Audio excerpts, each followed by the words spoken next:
Okay, at this point, again, where I stopped just a second ago was I'd drawn all the circles that I need. I'm going to turn off my source image so that you can see what they look like. And it's those 4 circles that I was talking about previously. Got different colors on them. They're definitely not blue at the moment, but they are concentric. They're in pretty much the correct position and at the right scale. So I'm going to start to make them look the way they need to in the final version. All right, this guy, the centermost of those, needs to be blue. It needs to be a stroke, and it needs to be the correct stroke weight.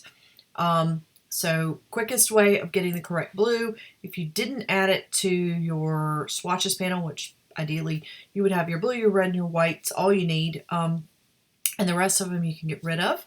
For anybody that wants a reminder of how to do that, I will do it right now. All right, my swatch panel is open. At the moment, I've got my circle selected, so if I pick the blue, it's going to fill it, which is an okay thing to happen, but obviously it's not permanently where I want to leave it.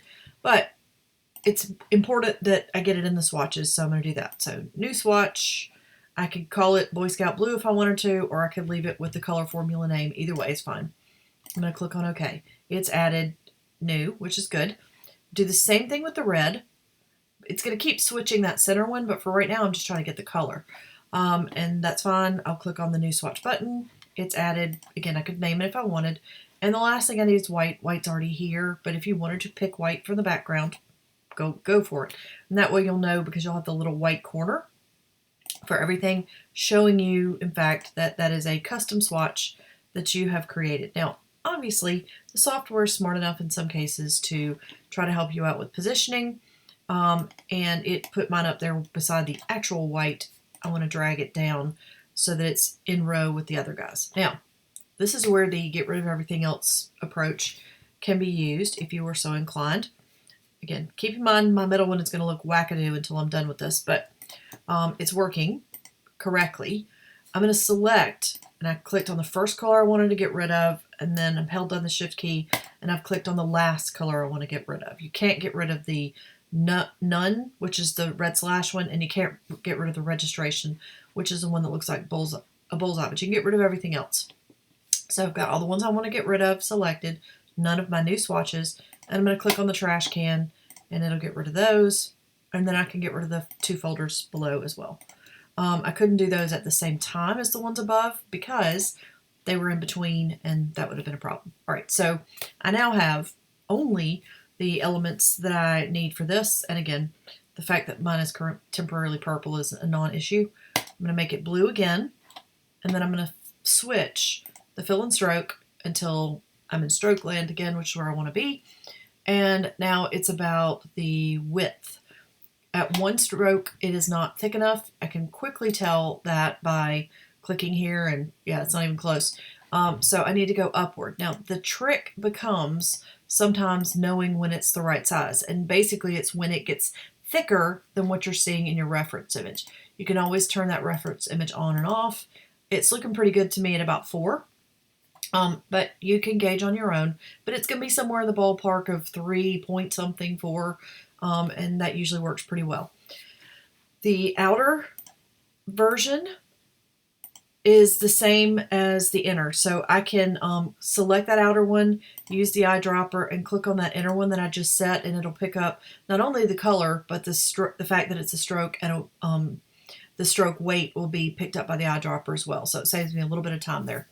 I'm going to select my inner circles, the ones that ultimately need to become that blue band, and I'm ready to create that band from them. Right now they're individual circles, but I need to use either a compound path setting or shape builder to get here.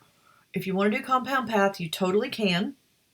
It uses the inner circle to punch a hole through the outer circle if the inner circle is on top of the outer one, which is why I don't tend to prefer that option, because you have to do a little bit more arranging. With Shape Builder, you can just select the 2 things, use Shape Builder, meaning go down and grab it, and then just click to activate that center part, making it fillable. And at this juncture, you can go over, you can pick your blue, And why did this not work? Well, I'll explain why in just a second. But it did work. It just didn't work exactly the way we thought it might without one additional thing. All right, mine is currently the correct blue, but it's got the weird hot pink still happening. The hot pink should go away, so I'm going to use the red slash. And I need to make it in such a way that this center part isn't active, right? So, Shape Builder, Alt click in the center, and I'm having to do it a couple times. Okay, that should be gone. The good news is it's reading as a separate shape. Mine should go away, so in my case, I just deleted it.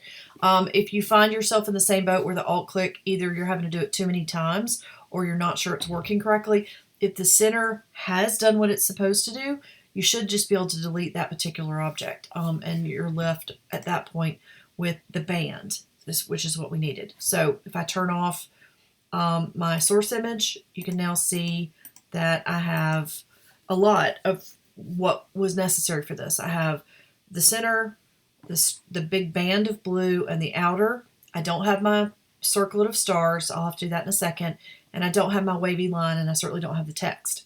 But the rest of the elements that I need are coming along nicely. So the circle section's pretty much done. I can lock it and move on to the next elements, which are going to be the circlet of stars is the next piece I'm going to do.